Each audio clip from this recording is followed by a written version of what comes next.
आप लोगों को वेरी वेरी गुड मॉर्निंग।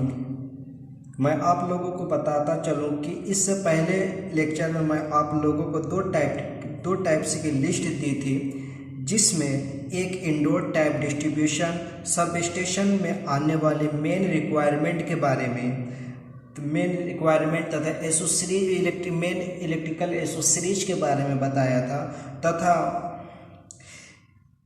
दूसरी लिस्ट थी पोल माउंटेन सब स्टेशन के बारे में, जिसमें आने वाले इलेक्ट्रिकल इक्विपमेंट तथा इलेक्ट्रिकल एसोसीरीज के बारे में बताया था। आज के इस टॉपिक में मैं आप लोगों को आउटडोर डिस्ट्रीब्यूशन सब स्टेशन को इंस्टॉल करने में आने वाले मेन इलेक्ट्रिकल इक्विपमेंट एंड एसोसीरीज के बारे में बताऊंगा। तो मैं आपको एक लिस्ट दिखाता हूं जो आउटडोर सब स्टेशन को इंस्टॉल करने में आने वाले main electrical requirement and electrical accessories होगी, जो हमें आउटडोर सब स्टेशन को इंस्टॉल करने में उसकी बेसिक रिक्वायरमेंट होती है। तो मैं एक लिस्ट बना दिया हूं, तो मैं आपको एक लिस्ट दिखाता चलूं कि आप देख सकते हैं। यहाँ पे लिखा है list of materials for outdoor distribution sub station. List of materials for outdoor distribution sub station. भवन के बाहर स्थित वितरण उपकेंद्र हेतु आवश्यक सामग्री की लिस्ट। तो आप देख सकते हैं यहाँ पे हमने एक लिस्ट बनाई है, जिसमें मैंने लिखा है सबसे पहले सीरियल नंबर, फिर उसके बाद हमने लिखा है नेम ऑफ मटेरियल्स, फिर उसके बाद कितनी क्वांटिटी चाहिए, मतलब कितनी मात्रा चाहिए, डिस्क्रिप्शन एंड कमेंट।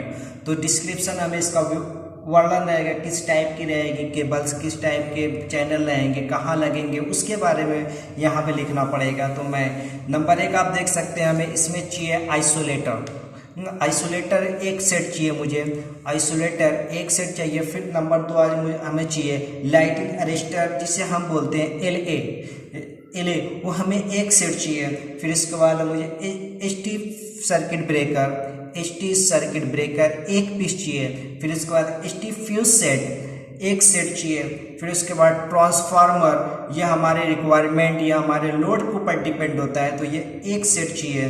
कहीं कहीं पे ये 2 सेट लगते हैं, जैसे हमारे लोड की डिमांड हो उस हिसाब से हम इसको लेंगे। फिर इसके बाद हमें टर्मिनल फोल्ड फिटिंग, जो हमारे खंबे रहेंगे उसको इरेक्ट करने के लिए, मतलब खड़े करने के लिए हमें जो इक्विपमेंट की ज़रूरत पड़ेगी, जैसे हमें स्टेप, फिर इसके बाद क्लैंप और चैनल, ये सब सारे सेट मुझे चाहिए एक पीस, एक सेट। टर्मिनल पोल फिटिंग एक पीस। फिर एसटी कनेक्शन मटेरियल्स, हमें एसटी कनेक्शन मतलब हमें एसटी से जो एसटी लाइन से हमें ट्रांसफार्मर तक जो कनेक्शन करने में जो लगेगा, जो एसटी से हमें कनेक्शन टर्मिनल निकालने में जो मटेरियल्स लगेंगे, उसके सारे मटेरियल्स चाहिए। जैसे हमें चाहिए पैरारोल टेप, फिर उसके बाद लक्स केबल्स, स्टेन इंसुलेटर, ये सब टाइप के हमें चाहिए एचटी कनेक्शन करने में, एक सेट चाहिए। फिर एलटी सर्किट ब्रेकर, हमें एलटी सर्किट ब्रेकर चाहिए, जो हमारा ट्रांसफार्मर के बाद जब लो टेंशन लाइन निकलती है, जो 415 निकलती है, उसको हमें क्या करते हैं,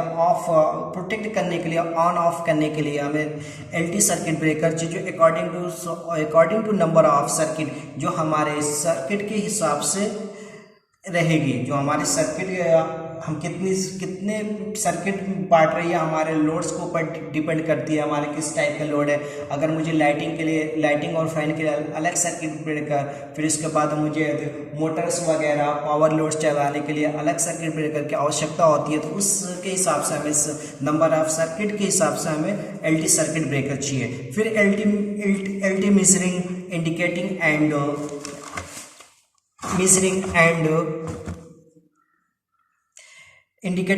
रिले, हमें एलटी जो हम कितना एलटी लाइन से निकलने के लिए हमारे कितने वोल्टेज आ रहे हैं, उसको मेजरमेंट करने के लिए हमें वोल्टीमीटर की चाहिए। फिर कितने एम्पियर हमारा जा रहा है, एम्पियर को इंडिकेट करने के लिए एम्पियर मीटर चाहिए। फिर इसके बाद हमें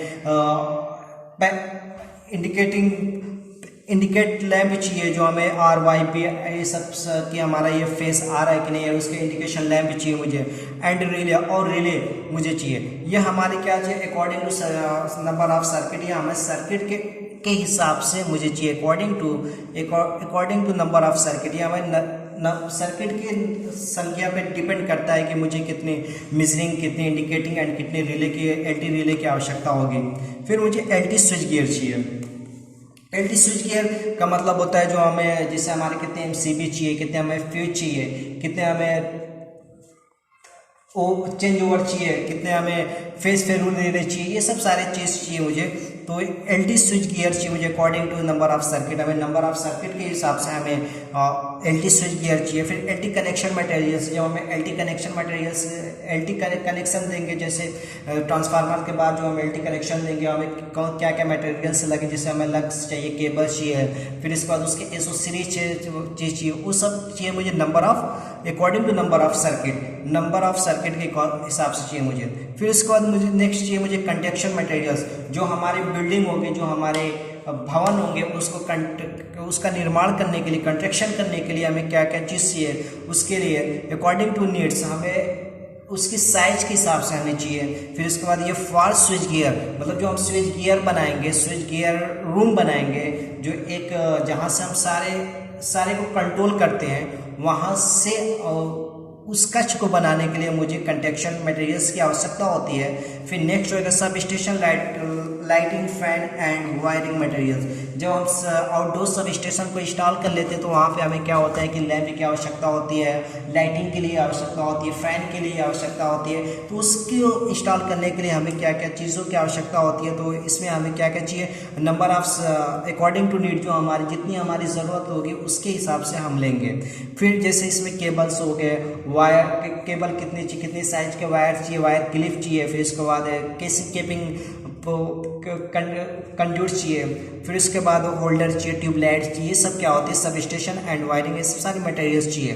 फिर फेंसिंग का मतलब होता है जो कांटेदार, जो हम किसी को उसके अंदर इंटर ना कर पाए, जो हम जो एरिया हम बनाएंगे उसको क्या करेंगे, हम कांटेदार बना देंगे, जो उसके अंदर कोई मनुष्य या कोई जानवर इंटर न कर पाए, उसके रोकने के लिए हमें क्या करें, अकॉर्डिंग टू नीड हमें जितनी आवश्यकता होगी उसके हिसाब से लेंगे। फॉर अंडर रेंज, जितनी हमारी रेंज होगी, जैसे हमने यहाँ पे एक रूम बना लिया है ऐसे, अब इसको क्या करेंगे, इस रूम को क्या करेंगे हम कांटेदार बना देंगे, कोई आदमी इसके अंदर इंटर न कर पाए। फिर उसके बाद हमें अर्थिंग अरेंजमेंट चाहिए, हमें earthing arrangement according to needs, हमें कितनी अर्थिंग की आवश्यकता होगी उसके हिसाब से हम अर्थिंग का वहाँ पे इंस्टॉलेशन करेंगे।